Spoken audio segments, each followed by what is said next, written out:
കഥാസാഹിത്യം എന്ന മൂന്നാം ഇതളിൽ വരുന്നത് മലയാളത്തിലെ ചെറുകഥ, നോവൽ എന്നീ സാഹിത്യ ജനുസ്സുകളെ അടിസ്ഥാനമാക്കിയുള്ള ചോദ്യങ്ങളാണ്.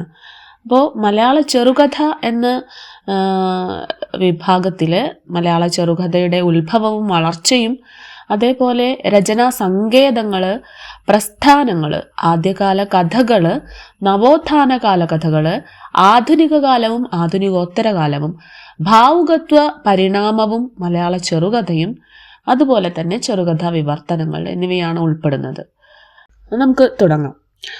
ചെറുകഥ എന്നാൽ എന്താണ് എന്ന് ആദ്യം നമുക്ക് മനസ്സിലാക്കാം. ചെറുകഥ എന്ന് പറഞ്ഞാൽ നമുക്ക് പരിചിതമായതുകൊണ്ട് തന്നെ വലിയ നിർവചനങ്ങളുടെ ഒന്നും ആവശ്യമില്ല. ചെറുകഥ എന്ന് പറഞ്ഞാൽ ചെറിയ കഥ, അതായത് ജീവിതത്തിൻ്റെ കലാസുഭഗമായ ചിത്രീകരണം ആണ് ചെറുകഥയിൽ നമ്മൾ കാണുന്നത്. താരതമ്യേന ഹ്രസ്വമായ ഗദ്യരചനയാണ് ചെറുകഥക്കുള്ളത്, അല്ലേ? സങ്കീർണമായ ജീവിതത്തിലേക്ക് അത് ഒരു ഉൾക്കാഴ്ച നമുക്ക് നൽകുന്നുണ്ട്. അതേപോലെ തന്നെ ജീവിതത്തോട് ആ എഴുത്തുകാരനുള്ള സമീപനത്തിൻ്റെ ധ്വനി നമുക്ക് ആ ചെറുകഥയിൽ കാണാൻ കഴിയും. ചെറുകഥയെ ഒരു കലാസൃഷ്ടിയാക്കുന്നത് ഉള്ളടക്കത്തിൻ്റെ സ്വഭാവവും രചനാരീതിയുമാണ്. ഇംഗ്ലീഷിൽ ഇതിന് ഫിക്ഷൻ എന്ന് പറയും.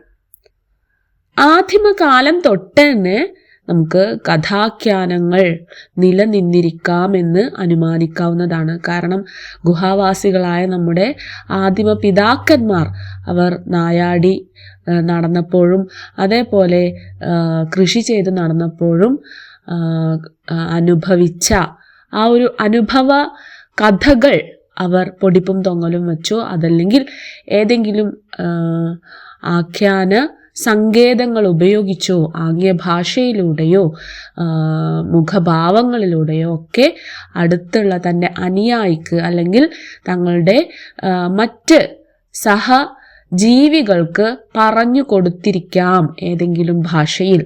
അതാകാം ആദ്യത്തെ മനുഷ്യ കഥാനുഗായി, അല്ലേ?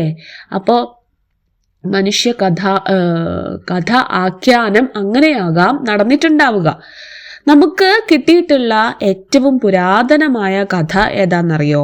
അത് ദ ടു ബ്രദേഴ്സ് എന്ന കഥയാണ്, 2 സഹോദരന്മാർ. ഇത് BC 4-ാം നൂറ്റാണ്ടിലാണ് ഉണ്ടായത്, അതായത് BC 320.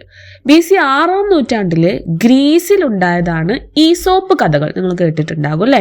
ഈസോപ്പ് കഥകൾ BC 6-ാം നൂറ്റാണ്ടിൽ ഗ്രീസിലാണ് ഉണ്ടായത്. BC 563 മുതൽ 483 വരെ ആണ് ശ്രീബുദ്ധൻ ജീവിച്ചിരുന്നത്. ഈ ശ്രീബുദ്ധൻ്റെ മുൻജന്മങ്ങളെക്കുറിച്ചുള്ള കഥകളാണ് ജാതക കഥകൾ എന്നറിയപ്പെടുന്നത്. അതുപോലെ തന്നെ പഞ്ചതന്ത്രം കഥകൾ, അത് AD 300-നും 500-നും ഇടയിലാണ് ഉണ്ടായത് എന്ന് കരുതപ്പെടുന്നുണ്ട്.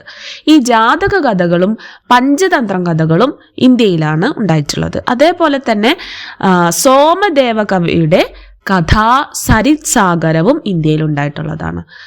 സോമദേവ കവിയുടെ കഥാസരിത് സാഗരം, ഇതും ഇന്ത്യയിലുണ്ടായിട്ടുള്ള ആദ്യകാല കഥകളിൽ ഏറ്റവും പ്രധാനപ്പെട്ടതാണ്.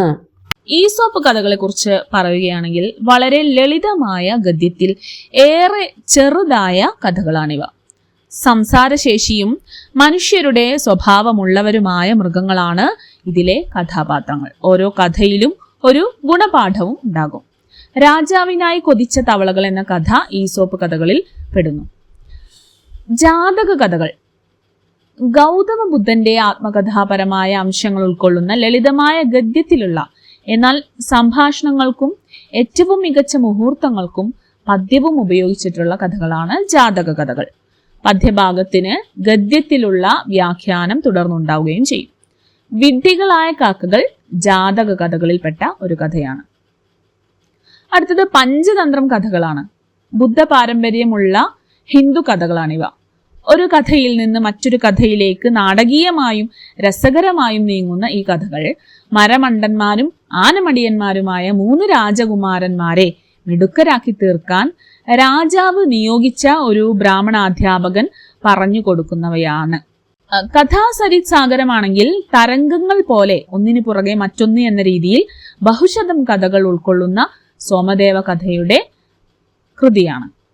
ഇത് ശിവൻ പാർവതിക്ക് പറഞ്ഞു കൊടുക്കുന്ന കഥകളാണ്. തനിക്ക് മുൻപ് ആരും കേൾക്കാത്ത കഥകൾ പറഞ്ഞു തരണമെന്ന പാർവതിയുടെ അഭ്യർത്ഥന പ്രകാരമായിരുന്നു ഈ കഥകൾ ആഖ്യാനം നടത്തിയത്. പാർവതിയുടെ ചരിത്രം തന്നെയാണ് ശിവൻ ഇവിടെ പറയുന്നത്. ഈസോപ്പ് കഥകളും ജാതക കഥകളും പഞ്ചതന്ത്രം കഥകളും കഥാസരിത് സാഗരവും എല്ലാം ധാർമ്മിക ഉദ്ബോധനമാണ് ലക്ഷ്യമാക്കുന്നത്. പിൽക്കാലത്തുണ്ടായിട്ടുള്ള 1001 രാവുകളിലും ഡെക്കാമറൺ കഥകളിലുമെല്ലാം ഈ ഒരു ആഖ്യാന തന്ത്രം നമുക്ക് കാണാനായിട്ട് പറ്റും. ബൈബിൾ കഥകളെ കുറിച്ച് പറയുകയാണെങ്കിൽ ബൈബിൾ പഴയ നിയമത്തിലെ റൂത്തിന്റെ കഥയും അതേപോലെ ബൈബിൾ പുതിയ നിയമത്തിലെ യേശുദേവൻ പറയുന്ന ദൃഷ്ടാന്ത കഥകളും ഒക്കെ ലക്ഷണയുക്തമായ ചെറുകഥകളാണ്. അതേപോലെ അറേബ്യൻ കഥകൾ കഥക്കുള്ളിൽ കഥ എന്ന രീതിയിൽ ഏതാണ്ട് 10-ാം നൂറ്റാണ്ടിനകം എഴുതപ്പെട്ടിട്ടുള്ള 1001 രാവുകളാണ് അറേബ്യൻ കഥകളായിട്ട് അറിയപ്പെടുന്നത്. ഡെക്കാമറൻ കഥകളാണെങ്കിൽ ഇറ്റാലിയൻ കവിയും കഥാകൃത്തുമായ ബൊക്കാച്ചിയോ രചിച്ച കഥകളാണ്. കഥക്കുള്ളിൽ കഥ എന്ന രീതിയിൽ തന്നെയാണ് ഇതും എഴുതപ്പെട്ടിട്ടുള്ളത്. ഇനി കാൻറ്റർബറി കഥകളുണ്ട്. ഇത് എഴുത്തുകാരനായ, അതായത് ഇംഗ്ലീഷ് എഴുത്തുകാരനായിട്ടുള്ള ചോസർ പദ്യത്തിൽ എഴുതിയിട്ടുള്ള തുടർ കഥകളാണ്. ഇന്ന് കാണുന്ന ചെറുകഥ പക്ഷേ രൂപപ്പെട്ടത് 19-ാം നൂറ്റാണ്ടോടുകൂടിയാണ്.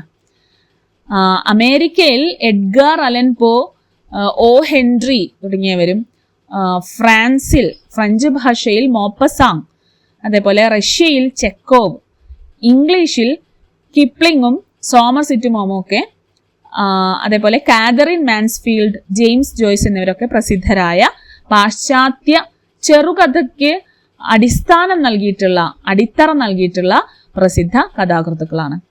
നമ്മുടെ സമൂഹത്തില് ചെറുകഥ വളരാനുണ്ടായ സാഹചര്യം എന്ന് പറയുന്നത് ആനുകാലിക പ്രസിദ്ധീകരണങ്ങളുടെ പെരുപ്പം, അതേപോലെ അഗാധമല്ലാത്ത സാംസ്കാരികമായ ഒരു അവബോധം, സാംസ്കാരികമായ ശിഥിലീകരണം എന്നിവയൊക്കെയാണ്.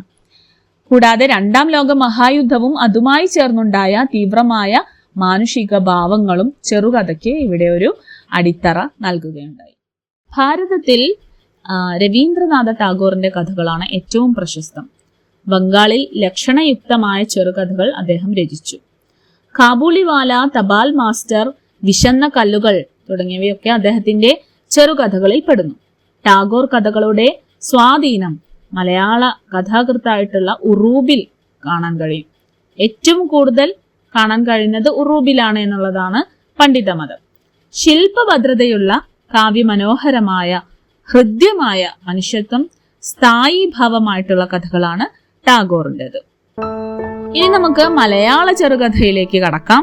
മലയാള ചെറുകഥയുടെ ആരംഭവും അതിന്റെ വികാസ ഘട്ടങ്ങളും എന്തൊക്കെയാണെന്ന് അടുത്ത വീഡിയോയിൽ പരിശോധിക്കാം.